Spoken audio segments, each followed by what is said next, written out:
Welcome to the Science and Soul of Comfort Food. I'm your host, Kanishka. And today, we're diving into a question that's both simple and surprisingly deep. Why do certain foods make us feel safe, happy, and emotionally grounded? Maybe it's a bowl of soup when you're sick. Maybe it's your mom's noodles, your grandma's rice pudding, or a dish that instantly takes you back home, even when you're far away. Today, we'll explore comfort food on two levels: the science behind why it makes us feel good, and the stories that give those foods emotional weight. Comfort food isn't just about taste. It's about memory, connection, and biology.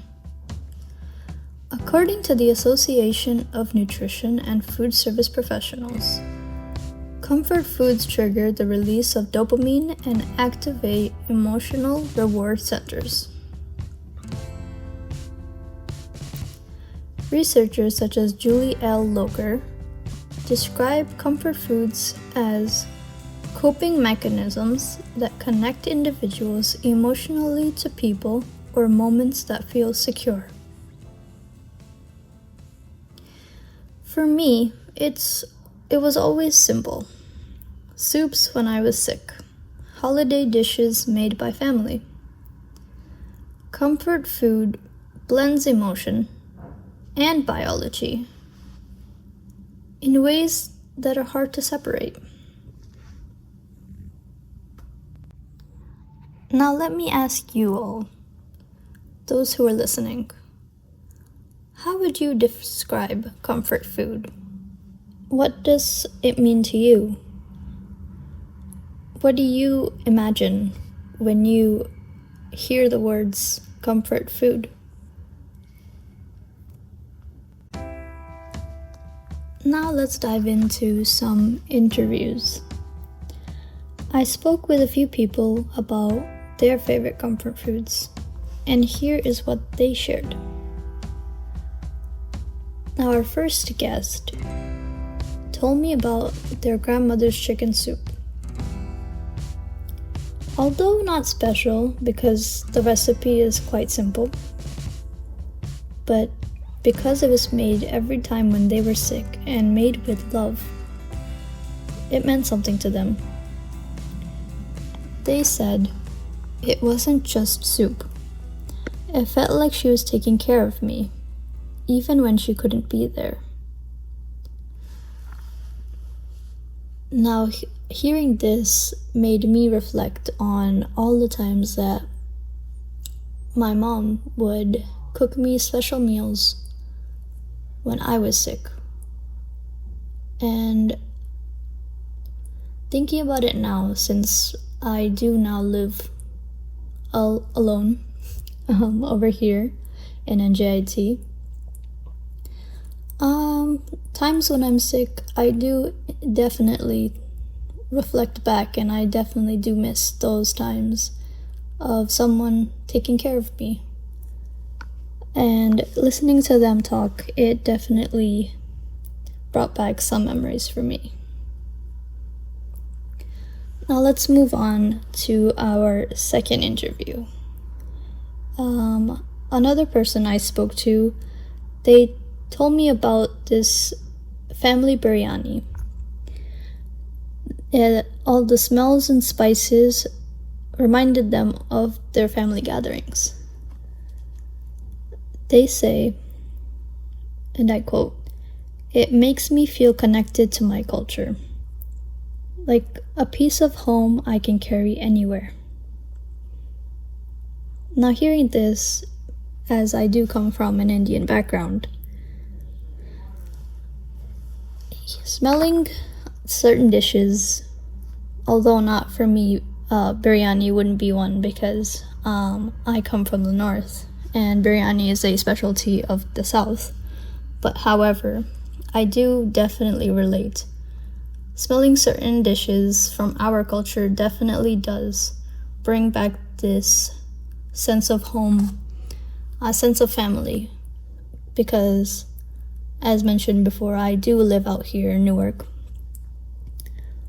And home meals aren't the same anymore, obviously, since I have to adapt to my environment and certain foods aren't as easily accessible over here. But definitely going back does make me appreciate the time that I have and the food that I eat. Now, moving on to our third and final interview. Someone else shared their love for grilled cheese and tomato soup. And their story was, my dad used to make it for me when I got home late from work. It was our thing. Now this was very sweet, because this brings this connection to how food can bring people together. Even after a long day at work, I'm sure his dad also definitely had a long day at work. It was just a really sweet thing how they both got together in the kitchen and started making a simple yet hearty meal together, and that brought them together, and it definitely helped them connect. And that is something that I definitely encourage. I do love cooking alone, but cooking together with somebody else that you love, it definitely does have a whole different meaning. So, across all of these stories, a pattern emerges. Comfort food isn't just about ingredients or recipes. It's about that connection to the people, the memories, and all the moments behind the food. Now I'd like you to go and reflect. Pause, do whatever you need to do. Just sit there and, I guess, think about that one special meal. The one special meal that you would call your comfort food. And if you don't only just have one, then think of all of the ones that you have loved so far. Or maybe you have a favorite among all of those. And I want you to think, what does it make you think of? What connection do you draw from it? Is it something that reminds you of family gatherings, time when you were sick, or just a moment where you and someone else connected through food? Now that we've heard personal accounts and stories of what comfort food means to others, now let's take a look at what science says. Locker notes that comfort food often serves as coping mechanisms that connect people emotionally to secure relationships and meaningful moments.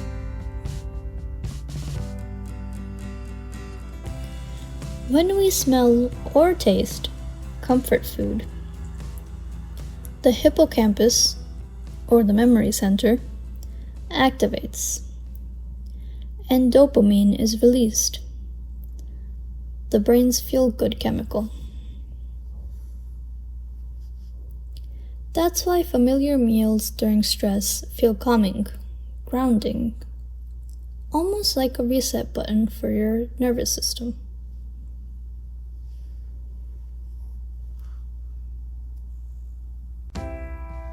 Now I want you to reflect on what I've just said.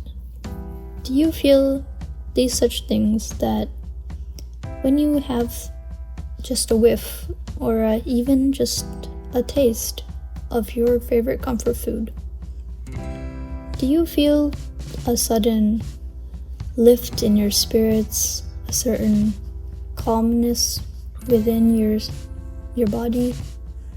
Do you ever feel as such all of the weight or all of that stress that you were holding on to throughout that day before you had your comfort food, that all of it just magically disappears?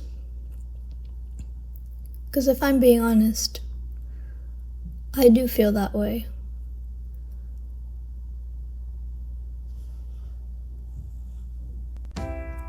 Now let's dive into what comfort food means around the world, across cultures.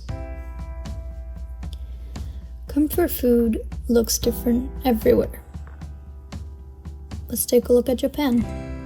They have miso soup. Mexico has pozole. The Caribbean has rice and peas. And right here in America, down south, we have the all-famous mac and cheese, or gumbo. Now, journalist Andrea Bowers notes that nostalgia is a key ingredient in comfort food, allowing people to reconnect with their cultural roots and personal memories. Even simple dishes carry meaning. The food may vary, but the emotional purpose is universal. Connection, grounding, comfort.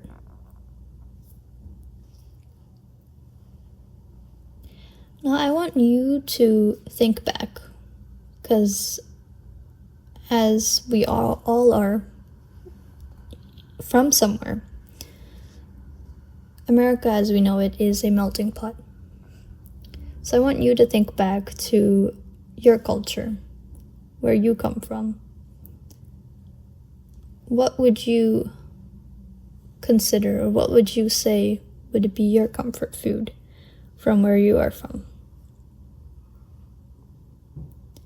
From where I'm from, which is India, I would say our comfort food would be more towards sweets, or mithai, as we say it in Hindi. Certain dishes or certain sweets like jalebi would be one. It definitely lifts my spirits when I eat it. So yes, please do think back on what would you say your country's comfort food would be.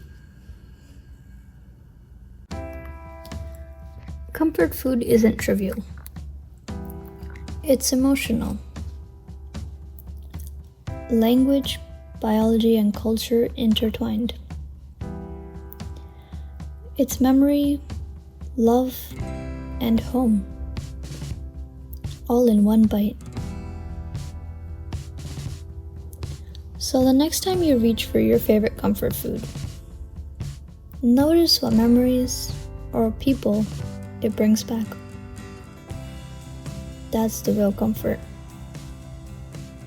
not just the taste.